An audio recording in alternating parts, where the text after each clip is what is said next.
I thought I had built the perfect life. Owen Mitchell, 33 years old, senior accountant, pulling in a solid 6 figures analyzing numbers that never lied. Unlike people, apparently. 4 years ago, I married Claire Hart, a stunning 25-year-old with honey blonde hair and a smile that could make a man forget his own name. We had an arrangement that seemed ideal. I would be the provider, the rock, the foundation of our future, while Claire would transform our suburban 3-bedroom house into a home. For the first 3 years, it worked flawlessly. I'd come home to the smell of dinner cooking, to a wife who greeted me with genuine enthusiasm, to conversations about our future children and weekend plans. Claire seemed content managing our household, decorating rooms with careful attention to detail, hosting dinner parties for my colleagues where she charmed everyone effortlessly. I trusted her completely. Why wouldn't I? She had no financial worries, no job stress, no reason to be anything but grateful for the life I'd provided. The house was mine alone, purchased before our marriage, mortgage in my name only. Claire had access to credit cards, a generous monthly allowance, freedom to shop and lunch with friends whenever she pleased. She drove the Honda CR-V I'd bought her 2 years ago, lived in comfort I'd worked 60-hour weeks to afford. What more could she want? But 6 months ago, something shifted. The change was so subtle at first that I questioned my own perception. Claire's shopping trips, once a pleasant weekly outing, became daily expeditions. She'd leave after breakfast and return just before dinner, carrying shopping bags that seemed insufficient for 8 hours away from home. When I'd ask about her day, her responses became vague, dismissive. "Oh, you know, just browsing. Had lunch somewhere? Lost track of time," she would say with a wave of her hand. The details were always missing. "Which stores? Where did you eat? Who did you see?"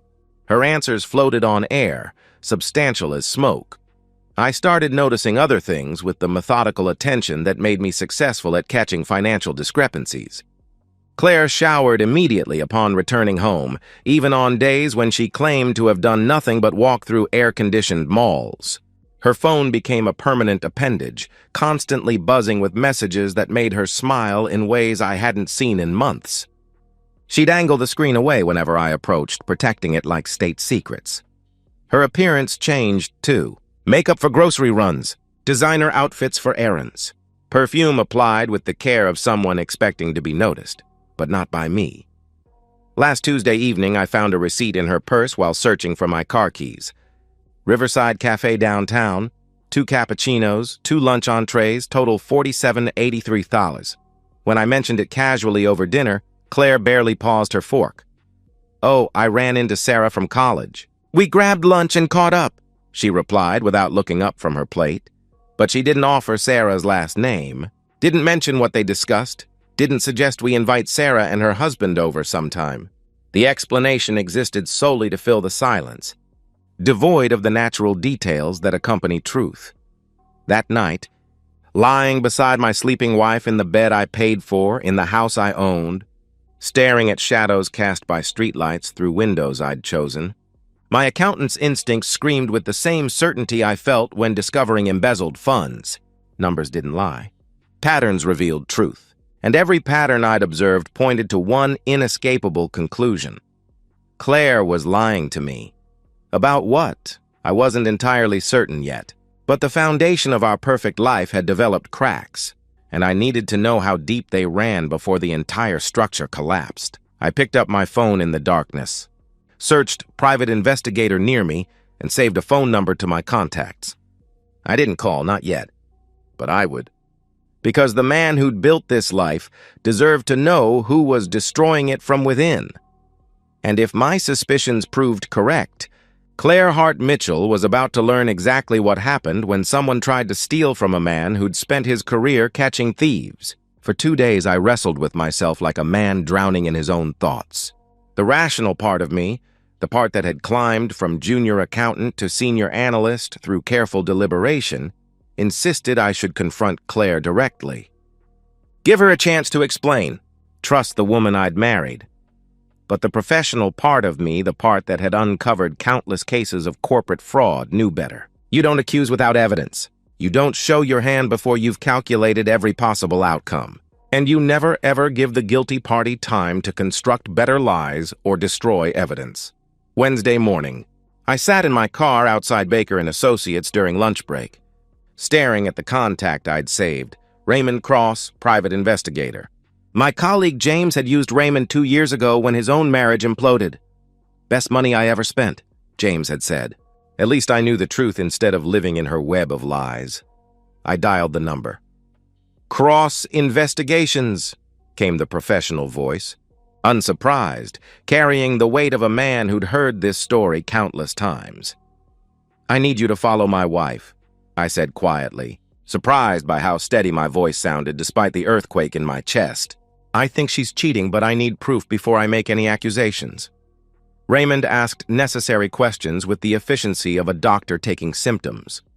Claire's description, 5'6", blonde hair, distinctive silver Honda CR-V. Her typical schedule, the time windows I'd observed, the behavioral patterns that had triggered my suspicion. He quoted his rate without hesitation. $150 per hour. Minimum 3-day retainer. Start tomorrow, I said, and gave him my credit card information. Thursday morning arrived with deceptive normalcy. I went to work, attended budget meetings, reviewed quarterly reports, responded to emails, all while my phone sat face up on my desk like a loaded weapon. At 11:47 a.m., it buzzed. Raymond, subject left residence 10:15 a.m. in silver CR-V, license plate visible. Currently at Riverside Cafe downtown, corner table. She's with a male, mid-20s, athletic build, dark hair. Body language suggests familiarity, leaning in, touching hands across table. Documenting everything, my vision blurred. I locked my office door, sat down heavily, forced air into lungs that seemed to have forgotten their purpose. 4 years of marriage reduced to a text message. More updates arrived throughout the day, each one a surgical strike to my heart. Raymond. Subjects left cafe together. Observed extended embrace and kiss in parking lot before separating to different vehicles. Following subject's vehicle now.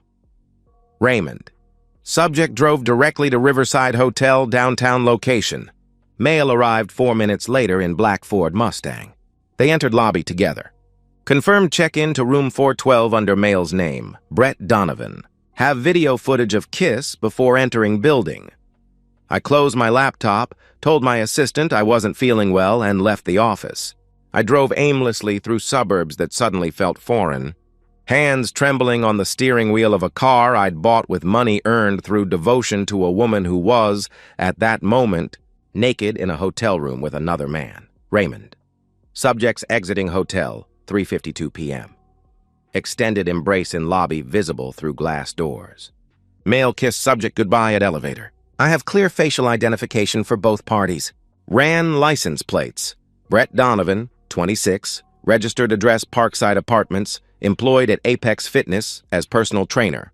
A personal trainer. 26 years old. I almost laughed at the cliche, but laughter required breath I didn't have. That evening I arrived home before Claire. When she walked through the door at 5:23 p.m., perfectly timed as always, she carried 2 small shopping bags and hummed softly to herself. The same woman who'd kissed another man goodbye 3 hours earlier now kissed my cheek with lips that had been elsewhere. "How was your day, honey?" she asked cheerfully. "Fine," I managed. "Yours?" "Oh, just running around. Found a few things on sale at Nordstrom Rack," she replied, heading upstairs immediately for her post-adultery shower, a ritual I now understood with sickening clarity. I sat at our kitchen table, my kitchen table, and stared at nothing while water ran overhead, washing away evidence of betrayal. Friday and Saturday brought more of the same. Raymond's reports arrived with clockwork precision. 2 more hotel visits. 1 lunch date where Claire and Brett sat so close they appeared fused together. Credit card receipts from hotel charges that I was unknowingly funding through the allowance I gave my wife. Sunday evening, Raymond emailed his comprehensive report. I opened it in my home office while Claire watched television downstairs, probably texting her lover during commercial breaks. The document contained everything: high-resolution photographs, video files, timestamps, license plate confirmations, even transcripts of text messages Raymond had captured through reflected phone screens. I watched a video of my wife kissing another man in a hotel parking lot, with passion I hadn't seen directed toward me in months. I saw photographs of them holding hands during intimate lunches, gazing at each other with the intensity of new lovers discovering each other. I read fragments of messages. "Can't wait to see you tomorrow," and "Owen's working late again, we have all afternoon." My name, used as a scheduling tool for her infidelity. When the laptop screen went dark, reflecting my face in its surface, I saw something that hadn't been there a week ago. The man staring back was harder, colder, calculating. The husband who'd trusted blindly was gone. In his place sat someone who understood exactly what needed to be done. I opened my phone and typed an email to Margaret Sinclair, the most ruthless divorce attorney in the state. Subject line, "Urgent. Need consultation tomorrow." "Owen? Are you coming to bed?" Claire called from downstairs. "Be right there," I called back, my voice perfectly normal. But I was already gone. The man who'd loved Claire Mitchell was dead. The man who would destroy her was just beginning. Monday morning, I called in sick to work for the first time in 3 years. Claire accepted my explanation of a stomach bug without question. Why would she doubt the husband she'd been deceiving? For 6 months? I waited until she left for her morning errands before driving to downtown's legal district.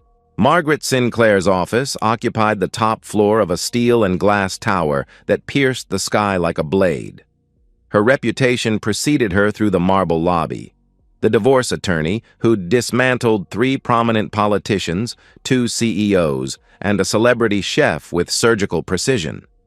Rumor claimed she'd never lost a case where adultery was involved. Sitting across from her mahogany desk, I felt like I was consulting a general about war strategy. Margaret was mid-50s, silver-haired, with eyes that could dissect lies at 50 paces. I slid Raymond Cross's complete investigative report across her desk without preamble. "I need a divorce," I said simply, "and I need her to get nothing." Margaret examined the materials with the methodical attention of a pathologist. Photographs, videos, hotel receipts, text message captures, license plate confirmations. She absorbed every detail while making precise notes on yellow legal paper. 20 minutes passed in silence before she looked up.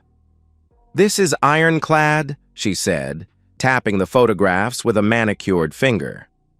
"Documented adultery with photographic and video evidence across multiple instances. Clear proof of ongoing deception and betrayal. In this state, that constitutes grounds for fault-based divorce." She leaned back in her leather chair. "You'll retain the house. It's solely in your name. You'll keep your retirement accounts, savings, investments, everything. She's been voluntarily unemployed throughout the marriage, so there's no argument for her contributing to marital assets. With this evidence, she'd be fortunate to leave with her clothing. What's the timeline?"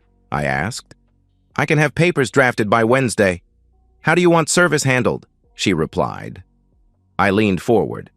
"I'll handle the serving personally, but I need a few days before she receives them. Can you hold the papers until I give the word?" Margaret's eyebrow arched slightly. "I don't want to know about anything that could complicate these proceedings," she warned.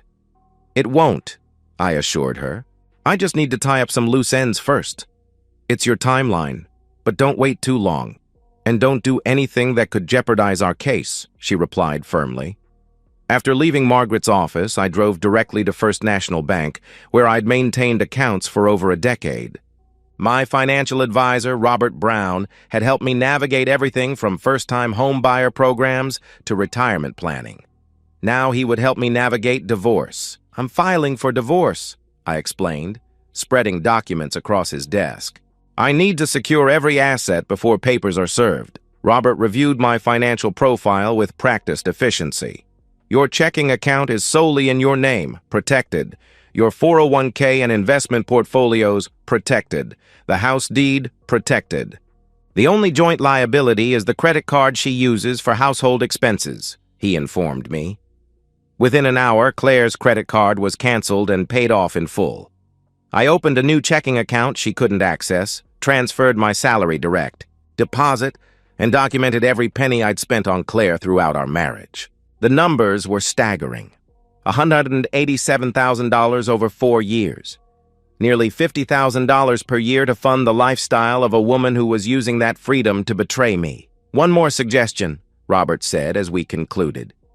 Change all your passwords.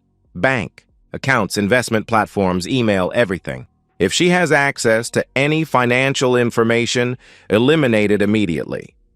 That evening, I returned home and performed normalcy like an actor hitting his marks. I kissed Claire hello, asked about her day, ate the dinner she'd prepared with hands that had touched another man that afternoon. We watched television together on the couch, her head on my shoulder while she probably planned tomorrow's rendezvous during commercial breaks. But inside, I'd already departed. The man sitting beside Claire was a ghost. The real Owen Mitchell was 3 steps ahead, constructing her downfall with the same methodical precision I applied to corporate audits. Tuesday evening, I made a phone call to David Turner, my closest friend since childhood. David had served 2 tours as a Marine before starting a private security company. He'd been my best man, had stood beside me when I promised to love and honor the woman who was systematically destroying our marriage. "David, I need a favor," I said when he answered. "Anything, brother." "What's happening?" he replied immediately. "My wife's been cheating on me. I have proof. I'm filing for divorce. Everything's handled legally. But there's something I need to do first, and I need you there with me," I explained. David didn't hesitate. "When and where?" he asked. "Tomorrow night. I'll text you the address," I replied. "I'll be there," he confirmed. I hung up and stared at Brett Donovan's address. Unit 3B, Parkside Apartments.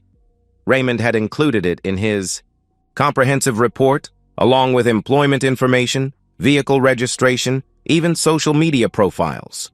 Brett Donovan, 26, personal trainer, collector of married women's secrets. I wasn't a violent man. I'd never thrown a punch in my adult life, had built my success through intellect and persistence rather than physical force. But some debts required different forms of payment. Some accounts needed settling before the books could be closed. I pulled up Brett's latest social media post, a shirtless gym selfie with the caption, "Earned it." His smile was arrogant, satisfied, the expression of a man who thought he was getting away with theft. Tomorrow night, Brett Donovan would earn something else entirely. Wednesday evening, 8:47 p.m. I pulled into the cracked asphalt parking lot of Parkside Apartments with David in the passenger seat. The complex was exactly what I'd expected, a decaying monument to low rent and lower standards, where someone like Brett Donovan could afford to live on a personal trainer's salary. "You sure about this?" David asked. His tone carried no judgment, just the practical concern of a man who'd seen violence and understood its consequences. "I'm sure," I answered. We climbed the exterior staircase to the 2nd floor, our footsteps echoing in the humid night air. Unit 3B sat at the corridor's end, bass-heavy music thumping through thin walls. I knocked with the authority of a man demanding payment on an overdue debt. The door opened. Brett Donovan stood there in gray sweatpants and nothing else, every inch the arrogant 26-year-old who'd been with my wife in hotel rooms I was unknowingly financing. His body was everything mine wasn't. Young, sculpted, built for the kind of physical passion that apparently mattered more than 4 years of devotion and financial security. "Yeah," he said, annoyed at the interruption, probably expecting a neighbor complaining about the noise. I didn't speak. I shoved past him into the apartment, David following immediately behind. Brett stumbled backward, confusion shifting to alarm as his situation became clear. "Whoa! What the hell? Who are you?" he demanded. "I'm Claire Mitchell's husband," I said coldly. The blood drained from his face like water from a broken dam. "Oh, shit. Man, look, I didn't know she was—" he started desperately. "Liar!" I cut him off, my voice ice. "She's been married for 4 years. She wears a wedding ring. You knew exactly what you were doing when you started seeing her. I swear she said she was separated. She said her marriage was—" he pleaded. My fist connected with his jaw before the excuse finished forming. Brett crashed sideways into the wall, shocked, blood spattering from his split lip onto the cheap white paint. He tried to recover, tried to get his hands up defensively. But David was already moving, grabbing Brett by the throat and throwing him to the stained carpet. "Stay down," David said calmly, his voice carrying the weight of a man who'd done worse than this in distant countries. I kicked Brett in the ribs, once, twice, 3 times. Not wild, desperate swings, but deliberate impacts calculated like everything else I did. Brett curled into a protective ball, whimpering, trying to shield his torso from further damage. "Please, stop, I'm sorry," he gasped. I crouched down, grabbed his hair, forced him to look at me through blood and tears. "You stay away from my wife. You delete her number. You pretend she never existed. Because if I find out you contacted her again, if I even hear your name mentioned in connection with hers, I'll come back here and finish what I started. Do you understand me?" I demanded. Brett nodded frantically, terror overriding pride. David leaned down, his voice quiet but carrying absolute conviction. "And if you're thinking about calling the police or telling anyone about this visit, don't. Because we'll know. And we'll come back, and next time, we won't stop at broken ribs," he warned. I stood, looked down at Brett one final time. The personal trainer was broken, physically, emotionally, completely. His good looks were temporarily ruined, his confidence shattered, his sense of invincibility exposed as the delusion it had always been. He'd heal. His ribs would mend, his face would return to normal, but he'd never forget the lesson that some men's wives came with prices too high to pay. We left without another word. My knuckles were raw and bleeding. I wiped them on my jeans as we descended the stairs, feeling something like satisfaction for the first time in weeks. "You good?" David asked when we reached my car. "I'm fine," I replied. "You crossed a line tonight, brother," he observed. I knew he was right. The Owen Mitchell who'd built a life through careful planning and legal channels was gone. In his place stood someone willing to use physical violence to protect what was his or to punish those who'd taken it. "Then make sure it was worth it," David added. I drove home through suburban streets that felt different now, changed by what I'd done and what I was about to do. Claire's Honda was in the driveway. She was already back from wherever she'd told me she was going tonight. Probably had met Brett earlier in the day. That didn't matter anymore. I walked inside. Claire was on the couch watching reality television, eating popcorn from a ceramic bowl I'd bought her for Christmas 2 years ago. She looked up and smiled with the same warmth she'd shown me since our wedding day. "Hey, how was your night with David?" she asked cheerfully. "Good. Just caught up," I replied. "That's nice," she said, patting the cushion beside her. "Come watch with me." I looked at her, really looked at her. The woman I'd married. The woman I'd trusted with my future, my finances, my heart. The woman who had been methodically destroying our marriage for 6 months while living in comfort I provided. Spending money I earned, sleeping in a bed I paid for. Tomorrow morning, she was going to understand exactly what she'd lost. "I'm tired," I said. "I'm going to bed." "Okay, babe," she replied, blowing me a kiss. The same gesture she'd performed thousands of times. I climbed the stairs, got into bed fully clothed, and stared at the ceiling. My knuckles throbbed. My chest felt hollow. But my mind was crystal clear. My phone buzzed. A text from Margaret Sinclair. "Papers are ready." "Tomorrow?" I typed back. "Tomorrow morning. 9 a.m. I set my alarm for 6 a.m. Claire's last normal morning was almost over, and she had no idea her entire world was about to collapse. Thursday morning. I woke at 6 a.m. as planned, showered, dressed in my work clothes with the same precision I'd maintained every morning for 4 years. I made coffee, sat at the kitchen table, and waited with the patience of a predator who'd spent months planning the perfect strike. Claire woke at 8:30, her usual time. I heard the shower running, heard her moving through the morning routine that had become as predictable as sunrise. She came downstairs at 9:15 wearing a yellow sundress and heels, makeup applied with artistic precision, hair styled for someone worth impressing. "Going shopping. Again." "Morning," she said brightly, grabbing her purse from the granite counter I'd paid to install. "I'm heading out for a few hours. Need anything while I'm out?" I took a deliberate sip of coffee. "I don't think you'll be going anywhere today," I said calmly. Claire paused, her hand freezing on her car keys. "What do you mean?" she asked, confusion creeping into her voice. Your boyfriend won't be able to see you. He's indisposed, I replied. The smile died on her face like a light being switched off. What? She whispered. I stood slowly, walked to the counter where Margaret Sinclair's assistant had delivered a manila envelope an hour earlier.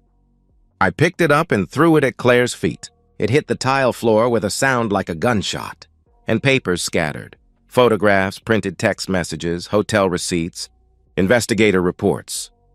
Claire stared down at the evidence of her betrayal spread across the kitchen floor. Her face transformed from confusion to recognition to pure terror. Photos of her and Brett kissing in parking lots. Photos of them entering hotels together, her head thrown back in laughter at something he'd whispered. Screenshots of intimate text messages where she complained about her boring husband and planned afternoon sessions with her beautiful trainer. A detailed timeline of every meeting. Every lie, every moment of betrayal documented with forensic precision. Owen, she started, her voice cracking like breaking glass. Don't, I cut her off, my voice flat, emotionless. The tone I used when delivering bad news to clients whose embezzlement I'd uncovered. I know everything. I had a private investigator follow you for a week. I have video footage of you sleeping with him in hotel rooms I'm paying for. I have photographs of you kissing him, holding his hand, laughing with him while I worked 60-hour weeks to fund your lifestyle. I have receipts for hotels you charged to the credit card I gave you. Claire's knees buckled. She dropped her purse, papers crunching under her heels as she stumbled backward against the refrigerator. Oh, and please, it was a mistake. It didn't mean anything. She pleaded desperately. It didn't mean anything? I asked, my laugh cold, sharp enough to cut. You've been seeing him for 6 months. You lied to me every single day. You showered when you got home to wash his smell off your skin. You took my money, lived in my house, slept in my bed, and a 26-year-old personal trainer in cheap hotels. Owen, I'll end it. I'll never see him again. We can fix this, please, she begged. It's already ended. I made sure of that last night, I informed her coldly. Claire's eyes widened, genuine fear replacing calculation. What did you do? She asked, terror creeping into her voice. I paid Brett a visit. He understands now that you're off limits. He won't be bothering you anymore, I explained. I stepped closer, towering over her as she pressed herself against the appliances I'd purchased. But it doesn't matter, because you're not going to be here, Owen. Please, she sobbed, tears streaming down her face, destroying the makeup she'd applied for a man who would never see her again. I love you. I made a mistake. Please don't throw away everything we have. Everything we have? I replied, my voice rising for the first time, 4 years of suppressed rage finally finding release. I gave you everything. I paid for this house, I paid for your car, I paid for your clothes, your food, your shopping trips, your hair appointments, your gym membership where you probably met him. And you used all of it, every single dollar I earned, to support a relationship with another man. I picked up the divorce papers from the counter. The ones Margaret had filed electronically that morning while Claire slept peacefully beside me. I threw them at her chest. She caught them reflexively, her hands shaking so violently the papers rustled like autumn leaves. I'm divorcing you. The papers are already filed. With the evidence I have, you'll get nothing. No alimony, no property settlement, nothing. The house is in my name. Every bank account is in my name. You haven't worked in 4 years, so you have no claim to marital assets, I declared. Owen, you can't. Where am I supposed to go? She cried out. Go to your parents. Go to Brett. Oh, wait, he won't want to see you anymore. Go to hell, I don't care, I replied coldly. I walked to the front door and opened it wide, morning sunlight streaming across the threshold.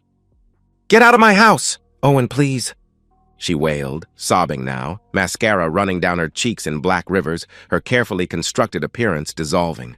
We can go to counseling. I'll do anything. You don't understand, do you? I asked, my voice dropping to something quiet and deadly, the tone that had made corporate executives confess to embezzlement rather than face my audit reports. I don't want to fix this. I don't want to work on our marriage. I don't want you anymore. You're not the woman I married. You're not the woman I trusted. You're nothing to me now. Claire tried to move toward me, reaching out with desperate hands. I stepped back. If you're not out of this house in 10 minutes, I'm calling the police and having you removed for trespassing. You have 10 minutes to take whatever you can carry. Everything else I'm donating to charity or burning in the backyard, I stated firmly. Owen, she started. 9 minutes, I interrupted. Claire collapsed on the entryway floor, sobbing so hard her entire body convulsed. I watched without emotion, feeling nothing but cold satisfaction as the woman who'd destroyed our marriage finally faced consequences for her choices. She eventually pulled herself up, her legs unsteady, and stumbled upstairs. I heard drawers slamming, hangers clattering, the sound of someone whose world had just imploded trying to salvage anything from the wreckage. She came back down carrying a suitcase stuffed with clothes, toiletries, her laptop, the belongings of a woman who'd gone from homeowner to homeless in 15 minutes. At the door, she looked at me one last time. Her face was destroyed, red, swollen, streaked with tears and smeared makeup. The beauty that had attracted me reduced to human wreckage. "I'm so sorry," she whispered. I closed the door in her face. Through the window, I watched her car pull out of the driveway for the last time. Watched her drive away from the life she'd systematically destroyed with lies and betrayal. I didn't feel victorious. I didn't feel relieved. I felt empty, hollowed out, like a building after controlled demolition. But I also felt something else. A cold, hard satisfaction that justice had been served, that consequences had finally caught up with choices. My phone buzzed. A text from Margaret Sinclair. She signed the papers. It's done. I deleted the message and sat alone in the house that was finally, completely, irrevocably mine. The divorce finalized in record time. Claire didn't contest anything.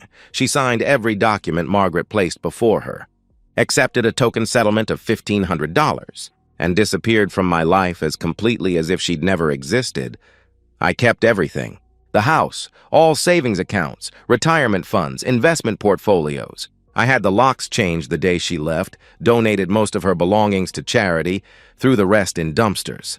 I repainted the bedroom, bought new furniture, erased every trace of her presence from my life with methodical thoroughness. My daily routine returned to what it had been before marriage. Work, home, solitude. Colleagues knew I was divorced, but asked no questions. I volunteered no information. I remained the same reliable, methodical senior accountant I'd always been, except now the man behind the desk was harder, colder, less trusting. At night sometimes, I lie in bed and stare at the ceiling, wondering if the emptiness will ever fade. Wondering if I'll ever trust another woman enough to share this house, this life, this carefully constructed existence. The answer, most nights, is no. Claire Hart, she dropped the Mitchell name, works as a cashier at a discount grocery store on the city's eastern edge.